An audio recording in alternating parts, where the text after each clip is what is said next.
From the following information furnished by Shekhar Kapoor, compute the total income and tax liability. Salary computed rupees 56,000. Business income rupees 20,000, that is minus. That means a business loss. ಏನು ಮಾಡಬಹುದು? This business loss ಎರಡೇ income ಇದ್ರೆ salary income and business loss rupees 20,000.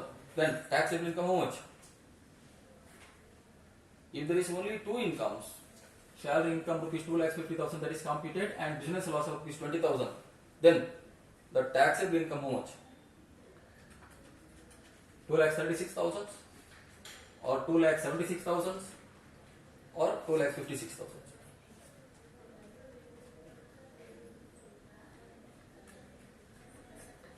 Two lakhs 36, 56, 50. Why?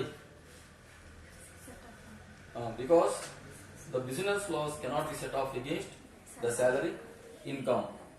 So ನೀವು workout ಮಾಡುವಾಗ business salary income rupees 2,56,000.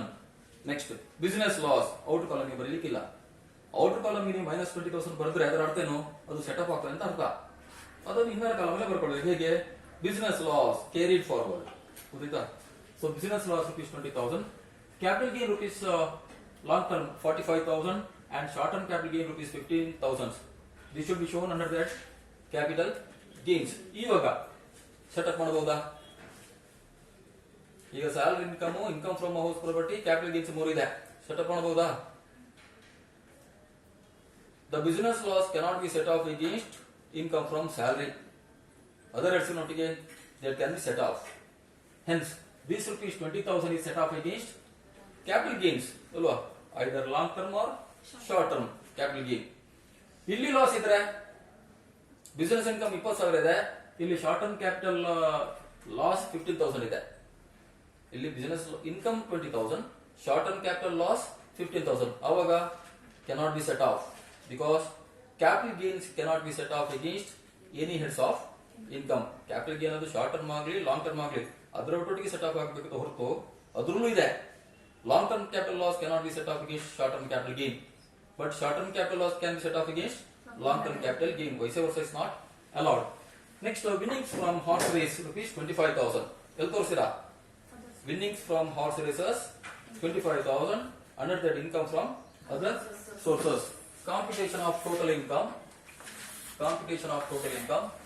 Income from salary, that is computed. Income from salary computed rupees 2,56,000. 56,000. Income from house property. ಯಾವ್ದಿಲ್ಲ. Income from house property nil. Business income, that is minus 20,000. ಯಾಕೆ ಬರ್ದಿದ್ದು? Because it can be set off against the capital gain. Next capital gains long term 45,000 and short term rupees 15,000. So totally 60,000. ಅದು ಇವಾಗ taxable capital gain ಎಷ್ಟಾಗ್ತದೆ? 1 rupees 40,000. ಈ 20,000 ಇಲ್ಲಿ setup ಆಗ್ತದೆ. ಅದನ್ನ 40,000 ಮಾತ್ರ ಉಳಿತದೆ ನಿಮಗೆ ಕ್ಯಾಲ್ಕುಲೇಟ್ ಮಾಡೋದು ಗೊತ್ತಾಯ್ತಾ? Next income from other sources. ಅದರಲ್ಲಿ winning from horse race rupees 25,000. ಬೇರೆ ಯಾವುದಿರಲ್ಲ. Winning from horse race rupees 25,000. Winning from horse race, if it is given as net ಅಂತ ಕೊಟ್ಟಿದ್ರೆ ಏನ್ ಮಾಡ್ತೀರಾ? Then 25,000 into 100 divided by 70 ಅಲ್ವಾ? ನೆಟ್ ಅಂತ ಕೊಟ್ಟಿದ್ರೆ 25,000 into 100 divided by 70. ಏನು ಮಾಡ್ಬೇಕು ನೀವು? ಅದನ್ನು ಗ್ರಾಸ್ ಅಪ್ ಮಾಡಬೇಕು. ಗ್ರಾಸ್ ಅಂತ ಕೊಟ್ರೆ need not be gross up. ಏನು ಕೊಡದಿದ್ರೆ we have to assume that is a gross ಅಂತ ಅಕ್ಸೆಪ್ಟ್ ಮಾಡಬೇಕು. Now the gross total income 3,21,000 is the gross total income. ಇದರಿಂದ less general deductions under section 80 number 1 80C ಇದೆ. ಯಾವ್ದಿದೆ 80C ಅಲ್ಲಿ? LIC. ಯಾವುದು? This one? No, ಇದು ಯಾವ್ದು ಬರುತ್ತೆ? ಇದು 80CCC ಇಲ್ಲಿದೆ ನೋಡಿ. LIC premium paid on his wife's policy and his own life. ಇದು ಎರಡೂ ಎಲಿಜಿಬಲ್ ಅಥವಾ ಓನ್ ಲೈಫ್ ಇದು ಮಾತ್ರ ಎಲಿಜಿಬಲ್? Are qualified. ಅವನ ವೈಫ್ನ ಪಾಲಿಸಿನ ಮೇಲೆ 2,500 ಪ್ರೀಮಿಯಂ ಕಟ್ಟಿದ್ದಾನೆ. 2,25 2,500. ಆಮೇಲೆ ಓನ್ ಲೈಫ್ ನ ಮೇಲೆ 30,000 ಪ್ರೀಮಿಯಂ ಕಟ್ಟಿದ್ದಾನೆ. ಈಗ ಎರಡೂ eligible for deduction under section 80C or ಒಂದು ಮಾತ್ರನಾ ಇಸ್ ಓನ್ ಪಾಲಿಸಿ ಮಾತ್ರನಾ? ಎರಡು ಎಲಿಜಿಬಲ್. ಯಾಕೆ ಹೇಳಿ? LIC premium paid on the health on the life of self, spouse and children. ಗೊತ್ತಾ? Self, spouse and children is eligible for deduction under section 80C. ಅಂದ LIC premium ಒಟ್ಟು 80C ಅಲ್ಲಿ LIC premium on wife's policy 2,500 and own rupees 30,000. Next LIC ಆಯ್ತು. ಆ ನಂತರ 80C ಅಲ್ಲಿ ಬೇರೆ ಯಾವುದಿಲ್ಲ. ಸರಿಯಾ? Next 80CCC, that is LIC pension fund rupees 5,000. ಇನ್ಯಾವುದು 80C ನಲ್ಲಿ ಇಲ್ಲಲ್ಲ. ಅಂದ ಟೋಟಲಿ 37,500. ಸರಿಲ್ಲ? 37,000 ನಾನು ಇಲ್ಲಿವರೆಗೆ ಇರೋದು 37,500 ಎಲಿಜಿಬಲ್. ಸರಿಲ್ಲ? 37,500. ನೆಕ್ಸ್ಟ್ ನಂಬರ್ 3 80D ಇದೆ. That is medical insurance premium. Medical insurance premium rupees 6,000 and health checkup rupees 6,200. ಆದ್ರೆ ಎಷ್ಟು ಡಿಡಕ್ಟ್ ಮಾಡಬಹುದು? Provided within the limit of rupees 25,000 ಅಲ್ವಾ? 80D ಅಲ್ಲಿ ಎಷ್ಟು ಕೊಡ್ತೀರಾ ಡಿಡಕ್ಷನ್ ನೀವು? 25,000. ಇವಾಗ ಇಲ್ಲಿ medical insurance premium paid 6,000, health checkup rupees 6,200 ಕೊಟ್ಟಿದ್ದಾನೆ. ಎರಡನ್ನೂ ತಗೊಂಡು 12,200 ಕೊಡಬಹುದು ಡಿಡಕ್ಷನ್? ನೋ. ಇದು 6,000, ಇಲ್ಲಿಗೆ ಲಿಮಿಟ್ ಇದೆ ಎಷ್ಟು? 5,000 to the maximum. And health checkup expense are paid in cash. Eligible? Health checkup expenses are paid in cash. Eligible or not? Medical insurance premium paid in cash. That is not eligible. Health checkup expenses cash ಮುಖಾಂತರನು ಕೊಡಬಹುದು. ಅದನ್ನ total eligible amount under section 80D rupees 11,000. ಸರಿಲ್ವಾ? 11,000. Next number 4 80DD disabled brother. ಸರಿಯಾ? Expenses incurred for the disabled brother rupees 18,000. So the deduction is available under section 80DD in respect of ಯಾವುದಕ್ಕೆ? Medical treatment of the handicapped dependent ಅಲ್ವಾ? ಎಷ್ಟು ಕೊಡ್ತೀರಾ ನೀವು? A fixed deduction of either rupees 75,000 or rupees 1,25,000. ಇಲ್ಲಿ ಏನು ಹೇಳಿಲ್ಲ, just disabled ಅಂತ ಹೇಳಿದ್ದಾರೆ. ಸೊ ನಾವೇನ್ ಮಾಡಬಹುದು? You can give 75,000. 80DD ಅಲ್ಲಿ 75,000. ನೆಕ್ಸ್ಟ್ ಇದಾಯ್ತು. Family planning rupees 5,000 and prime minister national relief fund rupees 2,000. So Prime Minister's National Relief Fund comes under without limit category and donated amount na 100% deduct ಮಾಡಬಹುದು.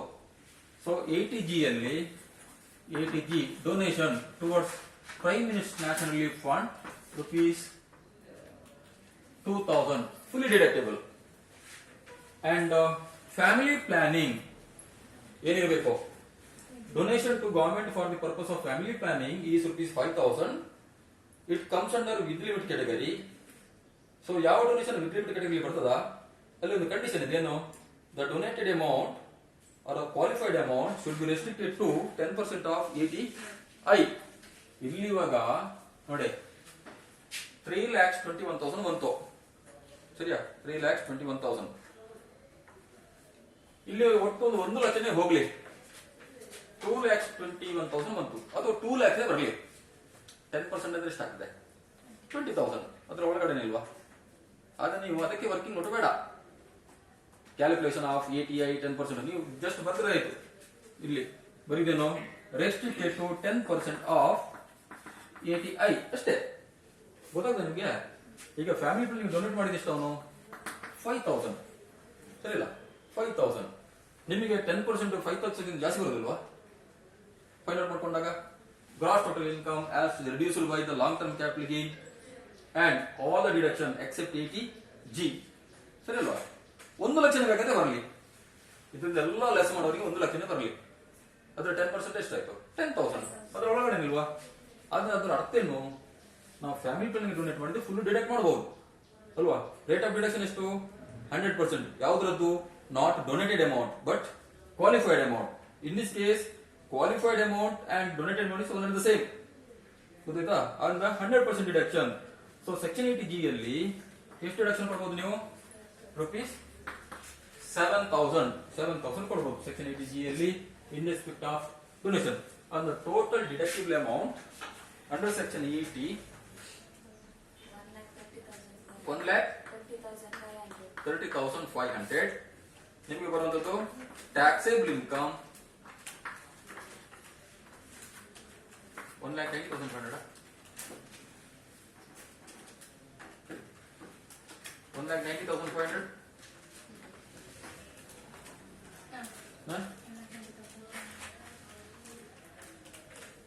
1,90,500 taxable income. 1 lakh ಇದು ಸರಿ ಅಲ್ವಾ? 3,21,000 ಇದು set up ಆಗಿದೆ ಅಲ್ವಾ? So 1,90,500 is the taxable income. Compute tax liability ಕೇಳಿದ್ದಾರೆ. Tax liability find out ಮಾಡ್ಲಿಕ್ಕೆ ಉಂಟಾ ನೀವು? ಬರ್ಕೊಳ್ಬಹುದು. Computation of tax liability on first rupees 2,50,000 nil ಅಲ್ವಾ? Exempted. On first rupees 2,50,000 exempt. ನೀವು ಒಂದೇ sentence ಬರೀತಿದ್ರೆ the total income of the assessee is not exceeding the exemptable limit. Exemptable limit is 2,50,000. Not exceeding exemptable limit. Hence the tax liability is nil. ಗೊತ್ತಾಯ್ತಾ? ಇದು ಯಾವಾಗ ಅಂತ ಹೇಳಿದ್ರೆ if the total income includes the normal incomes. ಇಲ್ಲಿ ಏನಿದೆ ಅಂತ ಹೇಳಿದ್ರೆ long term capital ಏನಿದೆ ನೋಡಿ, ಸರಿಯಾ? 1,90,500 45,000 ಏನು ಲಾಂಗ್ ಟರ್ಮ್ ಕ್ಯಾಪಿಟಲ್ ಗೇನ್. ನಾವು ಟ್ಯಾಕ್ಸ್ ಕಾಂಪ್ಯೂಟ್ ಮಾಡುವಾಗ ಸ್ಪೆಷಲ್ ರೇಟ್ ಈಗ ಹಾಕೊಳ್ಬೇಕು. ಸ್ಪೆಷಲ್ ರೇಟ್ ಆಫ್ ಟ್ಯಾಕ್ಸ್ ಇದಕ್ಕೆಲ್ವಾ? 45,000 ಗೆ 20% ನಾಗೆ ಸ್ಪೆಷಲ್ ರೇಟ್ ಆಫ್ ಟ್ಯಾಕ್ಸ್ ಎಷ್ಟು ಬರ್ತದೆ? 9,000. ಗೊತ್ತಾಯ್ತಾ? ನೋಡಿ, computation of tax liability on rupees 45,000 long term capital gain at 20%. ಎಷ್ಟು? rupees 9,000. ನೆಕ್ಸ್ಟ್ ಇನ್ನು ಉಳಿದದೆಷ್ಟು? ಇದರಲ್ಲಿ 45,000 ಹೋಯ್ತಲ್ವಾ? ಇನ್ನೆಷ್ಟು ಉಳಿದಿದೆ? on rupees 1,45,500 ಎಷ್ಟು ಟ್ಯಾಕ್ಸು? ನೋ ಅದು ನಿಲ್ಲ, ಎಕ್ಸೆಂಪ್ಟೆಡ್. ಇಲ್ಲೇನು ಬರೀತೀರಿ ನೀವು? ಇದು comes under not exceeding exemptable limit. ಗೊತ್ತಾಯ್ತಾ? ಈಗ ಆ ನಂತರ ಇದೆಷ್ಟಾಯ್ತು? 9,000 less tax rebate under section 87A. ಯಾಕೆ ಹೇಳಿ? Total income not exceeding rupees 5 lakhs. ಗೊತ್ತಾಯ್ತಾ? Total income not exceeding 5 lakhs. ಆದ್ರಿಂದ 20% long term capital gain calculate ಮಾಡಬೇಕು. ಆದ್ರೆ ಟ್ಯಾಕ್ಸ್ ಲಯಬಿಲಿಟಿ ನಿಲ್. ಯಾಕೆ ಹೇಳಿ? ಟೋಟಲ್ ಇನ್ಕಮ್ ಅಂತ ಹೇಳೋದು. Total income not exceeding 5 lakhs. he did not pay any tax. So 87A ಎಷ್ಟು rebate ಸಿಗ್ತದೆ? 9,000. ಮ್ಯಾಕ್ಸಿಮಮ್ ಎಷ್ಟು ಸಿಗ್ತದ? 12,500. ಸೊ 9,000 ಸಿಗ್ತದೆ. Hence the tax payable is nil.